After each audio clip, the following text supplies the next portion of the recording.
sobre a questão dos organismos internacionais. Como vocês podem ver aqui no quadro, a formação dos organismos internacionais, ela passa pelo processo de Segunda Guerra Mundial. Esses organismos que nós temos hoje. Nesse momento específico, nesse vídeo específico, falaremos sobre a Conferência de São Francisco, que criou a ONU em 1945, como vocês podem ver aí. Bom, a ideia da ONU é uma ideia mais antiga. Para vocês terem ideia, em 1919, ao término da Primeira Guerra Mundial, foi constituída a Liga ou Sociedade das Nações, que tinha como objetivo gerir essas divergências, evitar que houvesse um novo conflito e tudo. Olha só, lá no fim da Primeira Guerra Mundial, vê-se que ela não teve sucesso. Por quê? Porque a Segunda Guerra Mundial foi extremamente complicada e a própria Liga das Nações não foi competente o suficiente para evitar um confronto daquele tamanho. Agora, no fim da Segunda Guerra Mundial, ali por volta de junho para julho de 45, os Estados Unidos e mais ou menos uns 40 países se reuniram em São Francisco, nos Estados Unidos, e criaram a Organização das Nações Unidas. Esse organismo, sucessor da falida Liga das Nações, foi concebido com uma série de elementos internos. Olha só, uma Assembleia Geral que era formada basicamente por todos os elementos, todos os países partilhantes da ONU. Anualmente essa Assembleia se reúne a um fórum em que os países podem fazerem suas queixas, suas propagandas, suas sugestões, suas petições na Assembleia Geral. É um órgão é como se fosse um fórum, onde os líderes ou os representantes dos países tecem comentários sobre processos e etc. Já o Conselho de Segurança é considerado um dos organismos mais importantes, se não mais importante da ONU. Ele tem, por exemplo, a prerrogativa de interferir em conflitos e em divergências internas dos países membros. O Conselho de Segurança ele é formado por 5 membros permanentes, que inclusive têm direito a veto, ou seja, são 15 membros no total. 5 deles são permanentes e 10 membros são rotativos, ou seja, os 10 que são rotativos são eleitos a cada período de 2 anos. E os permanentes estão lá desde que a ONU foi fundada.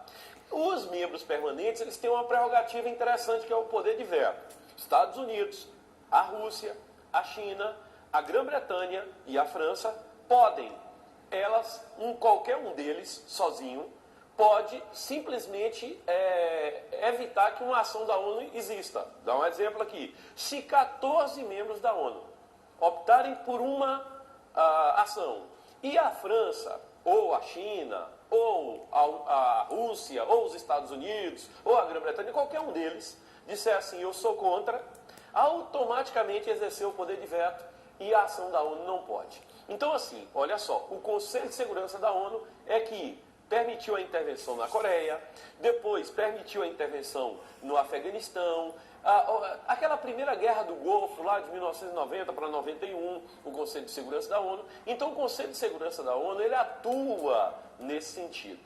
Veja bem, hoje há uma crítica com relação a esse conselho, que ele foi criado lá na década de 40, quando o número de países no mundo não chegava a 100. Hoje nós temos quase 200 países no mundo e, óbvio, com o mesmo número de países com essas prerrogativas especiais, que é o poder de veto. Então, hoje a ONU ela não pode fazer nada contra os Estados Unidos, a Rússia, a China, a França, a Grã-Bretanha, por causa do poder de veto. Então está aí uma discussão, o Brasil pleiteia já há algum tempo uma vaga como membro permanente, uma cadeira no assento permanente da ONU. Então, assim, é uma luta que o Brasil tem. Mas, para vocês entenderem, a última ação efetiva do Conselho de Segurança foi a autorização em 2011 para a ação militar contra Muammar Gaddafi lá na Líbia, durante aquele evento da Primavera Árabe. Existem também outros organismos internos da ONU. Por exemplo, em época de ebola, como agora, ou de gripes suínas, aquelas gripes todas, a Organização Mundial de Saúde é que tem protocolos e tem ações para conter esses avanços dessas pandemias, porventura elas surjam. Com relação ao mundo do trabalho, a ONU tem a OIT, ela que busca coibir os abusos com relação ao trabalho infantil, ao trabalho escravo, à precariedade do estado do trabalho e tal. A FAO, a Organização da ONU para a Agricultura e Alimentação, é extremamente importante quando se fala em combater a fome, ampliar a oferta de alimento, e hoje se fala muito em segurança alimentar e nutricional.